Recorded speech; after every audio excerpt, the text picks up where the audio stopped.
Ang balaan niya pulong sang aton Dios nagpahayag sa aton sing nagakasari-sari nga pangalan sang aton Ginoong Hesukristo. Ang tinutuyo sini amo nga aton may buluan kung sino kag ano siya sa aton mga kabuhi, kag magtubo ang aton ipagtuo kag pagigugma sa pag-alagad sa iya bilang aton Ginoo, Dios kag manluluwas. Gani iaman aton makaugalingon kaysa sulod sining 30 ka minutos aton pagapamalandungan ang ngalan nga labaw sa tanan nga ngalan, ang ngalan sang aton Ginoong Hesukristo, diri sa aton palatuntunan tinapay sa kabuhi.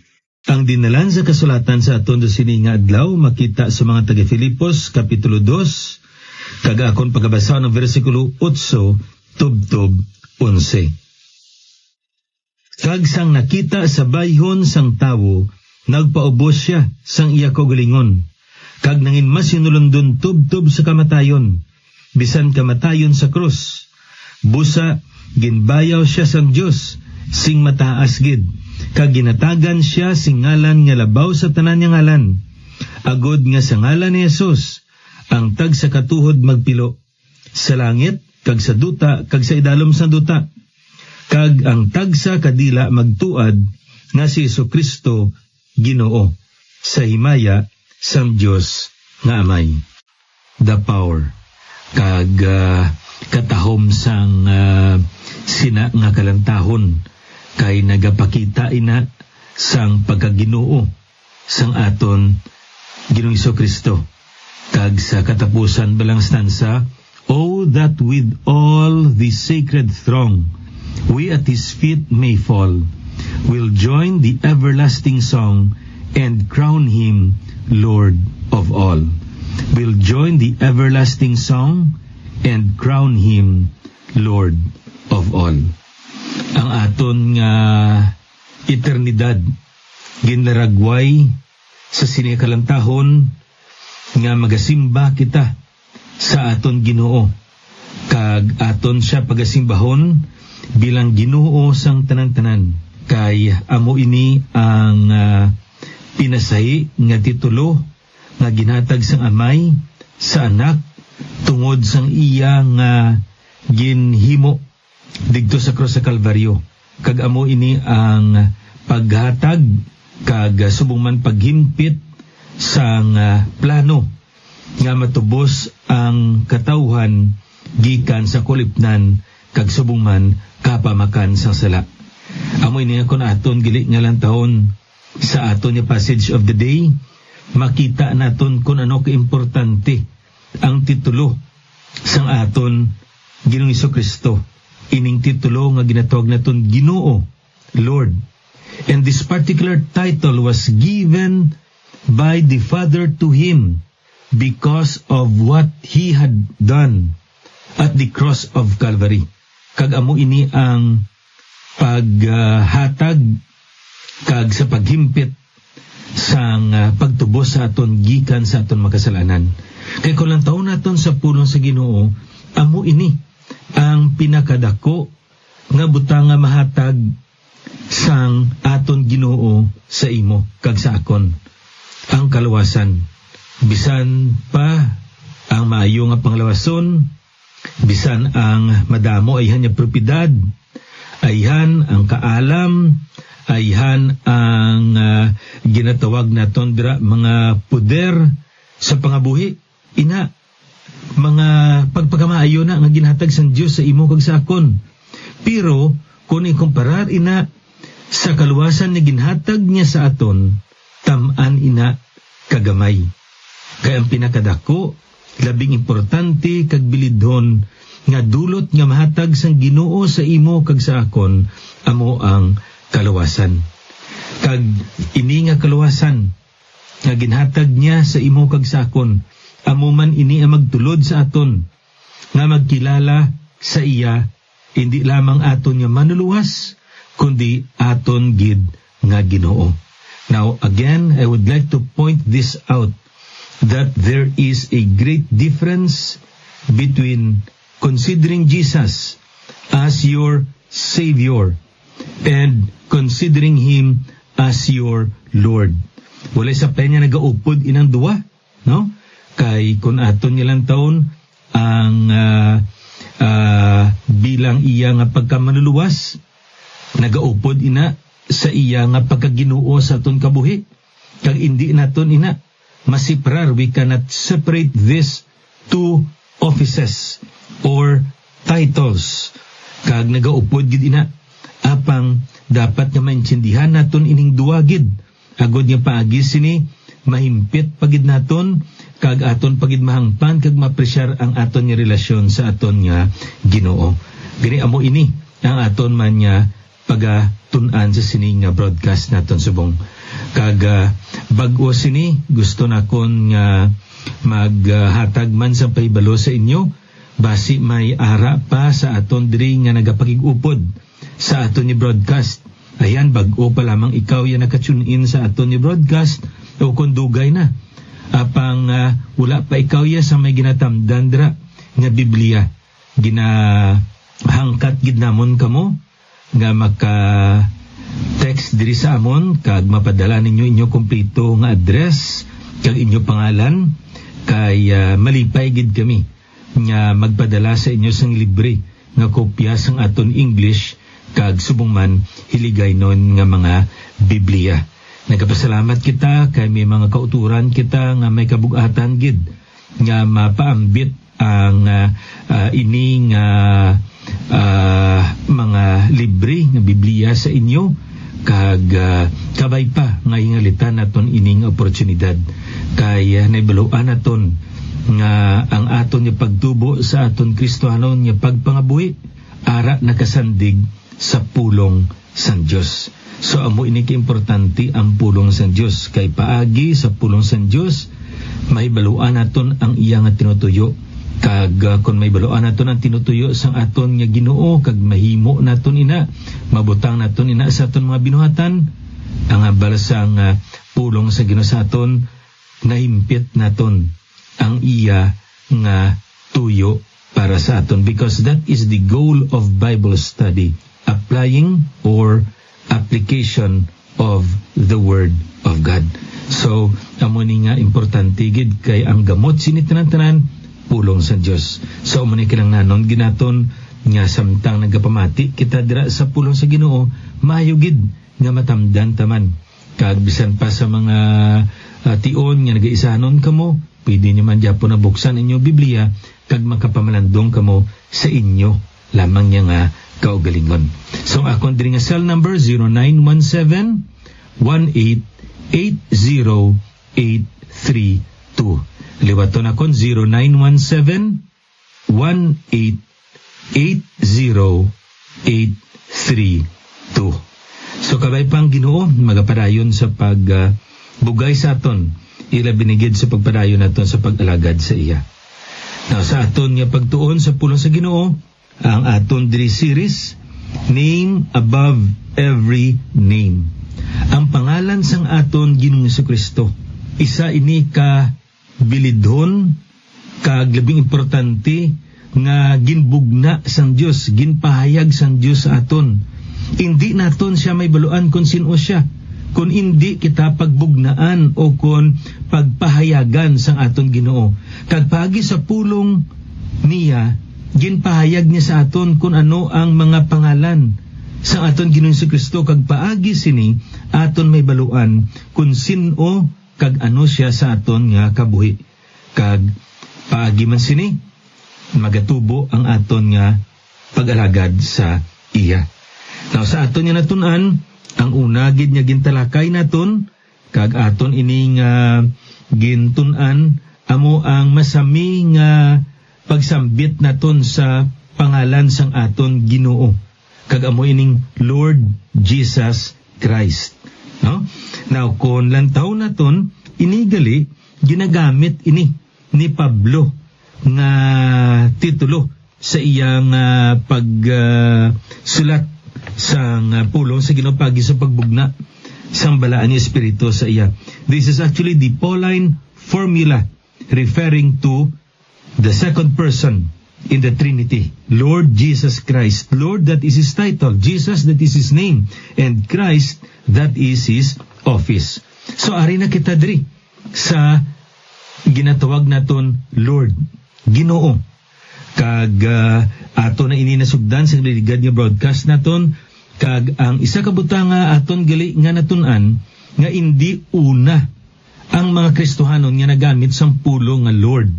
Antes nila gingamit ang pulo nga Lord, ginagamit na ina sa mga katawan sa palibot nila. Ayan sa isa ka sulugoon, isa ka ulipon, ginatawag niya nga Lord ang iya nga agalon o kun ang iya nga amo. Sa isa ka pumuluyo sa isa ka syudad, ginatawag niya iya hari nga Lord. Kag bisan pa sa kabataan o kon sa asawa, ginatawag nila ang ila nga amay o kon bana Lord. Sa mga tawo nga may ara mga posisyon nga matag-as sa ila nga komunidad o kon sa ila syudad dira, ginatawag man nila ina nga Lord. Kay ang pulong gali nga Lord, this is a title of respect. Amo ni nga bisan pagani ang mga Diyos-Diyos sa mga katawhan sa syudad, ginatawag nilang ilang mga Diyos-Diyos nga Lord. So, amo ini ang makita naton, no? Nga pulong nga ginagamit nila sa unang panahon. Karon ginkuha man ini sa mga Kristanon, pero wala na nila gingamit ang ini nga pulong kundi sa isa gid lamang ka persona, kag amo ini si Kristo Jesus.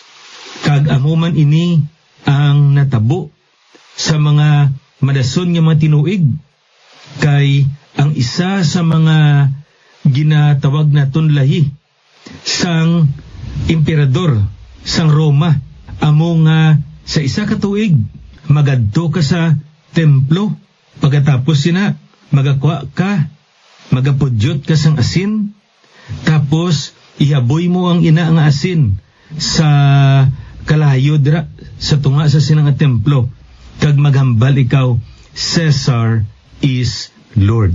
So ang natabo, hindi iya makahambal ang mga Kristohanon sang amo sina, kay nabaluan nila nga isa lamang ang ila Ginoo kag wala na sa iban pa kundi si Ginoong Jesucristo.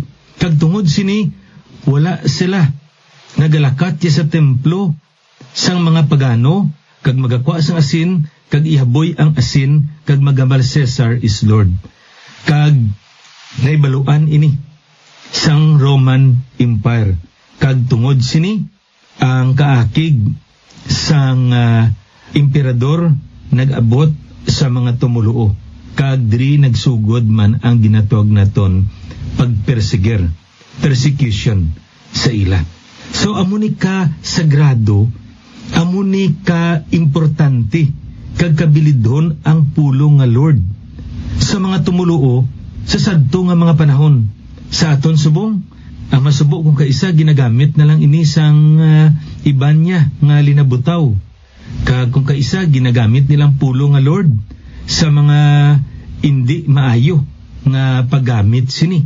Ayan sa ila nga pagpamuyayaw, kag kung kaisa bisan gani sa wala gid ka namo-namo nga mga ekspresyon, gamiton ang pulong nga Lord.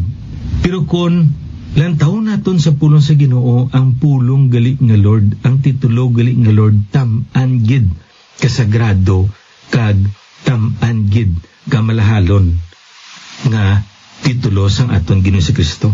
Kaya nga man, kung lantaw naton sa pulong sa Ginoo, sa aton ni passage of the day, ini nga pangalan ang amay ang naghatag sini sa iya. Kag ginhatag ini sang amay, sang nahimpit na niya ang iya nga bulaton nga nagpakatawo siya sa Bethlehem, agud nga mahalad niya ikabuhi didto sa krus sa Kalbaryo, sa katubasan sang aton nga mga kasalanan. Kag tungod sina, gininganlan siya nga Ginoo, Lord. So amo ni ka-importante gali ang pulong nga Lord. Kaya nga man, ang maghambal kita gali nga Lord, ato na ini nga natun-an. Nauna gid, it speaks of Jesus as the honor of our lives. Siya gali ang nagapanag-iya sang aton nga kabuhi. Ikaduwa dra, it speaks of Jesus as the ruler of our lives. Manugdumala siya. Siya dapat ang magadumala, hindi kita sang ato niya kabuhi. Katulad sa ginambal ni Pablo sa ato sa Galatia Kapitulo 2, versikulo 20. Kag subong man, He being the Lord of our lives, He is the Master of our lives. Siya among agalo naton. Busilingon kita amo ang suluguon niya, kag ginaalagad naton siya. Kag kung lang taon naton, He is also the authority, the King of our lives. That's why aton siya pagasimbahon kag pag-alagaron. Tungod siya kag wala na sa iban pa ang takos nga Ginoo sang aton niya tagsa-tagsa ka mga kabuhi. Now ining pulong bala nga Lord, tam-an ini ka inasahi nga pulong. Kay kung lang taon naton sa mga katawan, sa mga gintutunan sang aton nga Ginoo. Dira sa Lucas Kapitulo 5, ang natabo dira nga madamo sa mga katawan nga nagdugok sa aton Ginoo.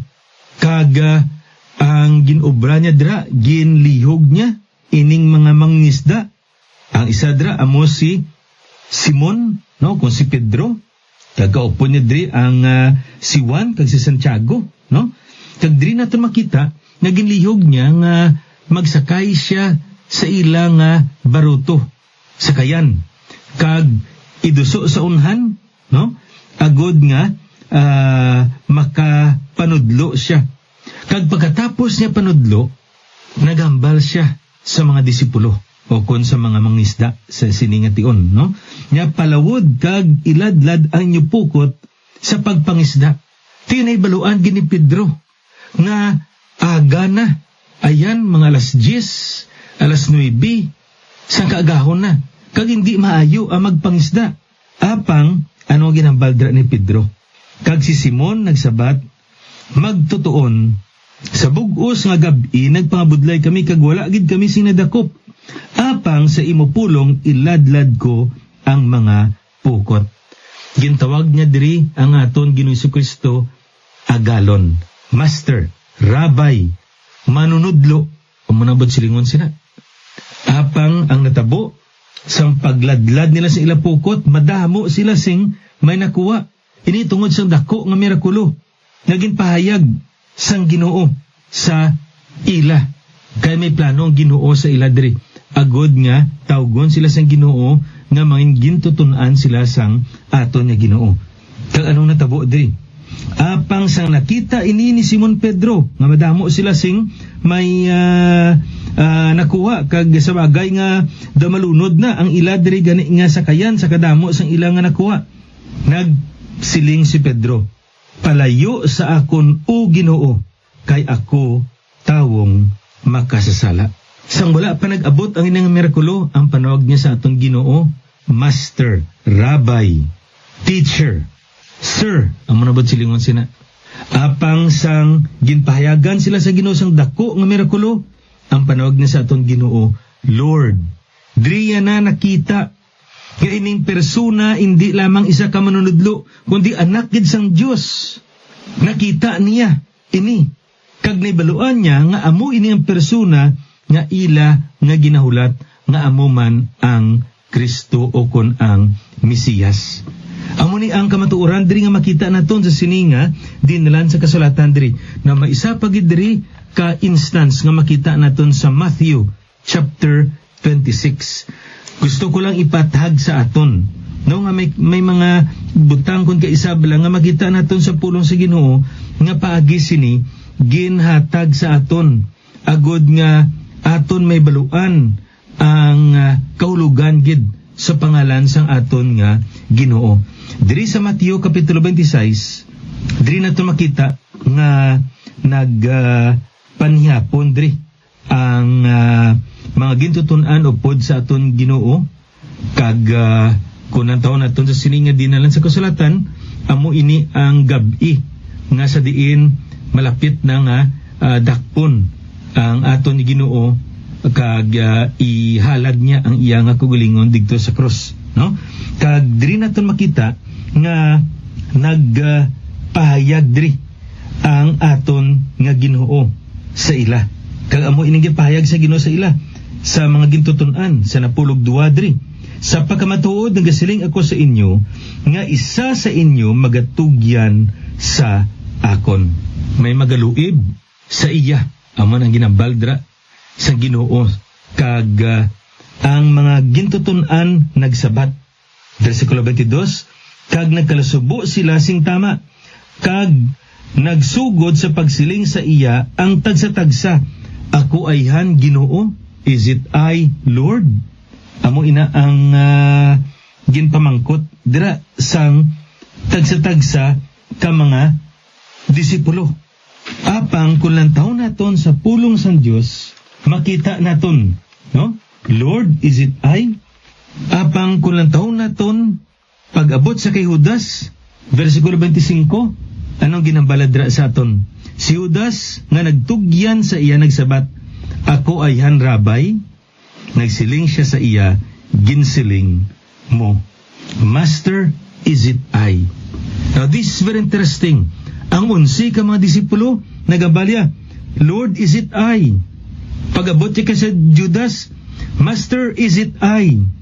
Nakita mismo ni Judas nga hindi niya matawag sa pagkamatuod nga Ginoo ang aton Ginoong Jesucristo.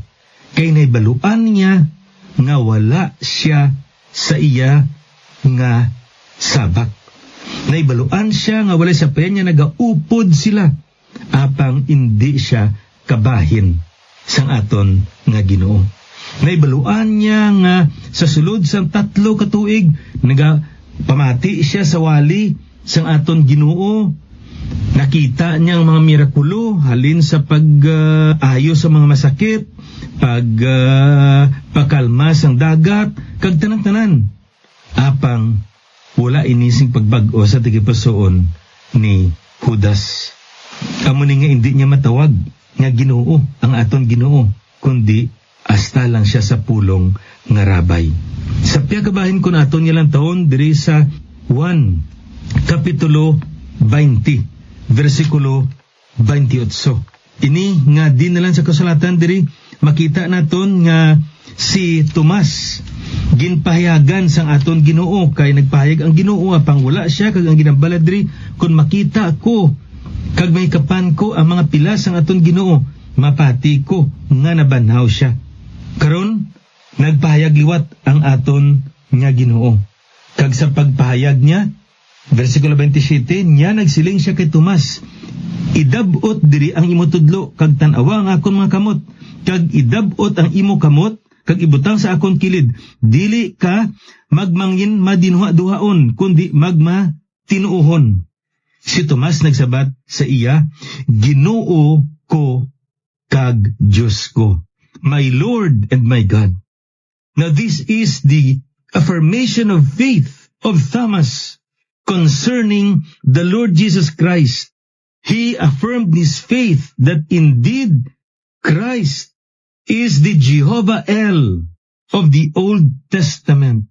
Ini kung lang taon naton sa pulong sa Ginoo, this speaks of the divinity of the Lord Jesus Christ. Isa ini siya sa mga ginatawag naton proof nga kung lang taon naton sa pulong sa Ginoo, ang aton Ginoo si Kristo, Diyos siya. He is the second person in the Godhead. That's why kung aton niya lang taon, masapuan aton. It was the name God used of Jesus at the resurrection, Lord, and the Lordship of Christ is a post-resurrection emphasis.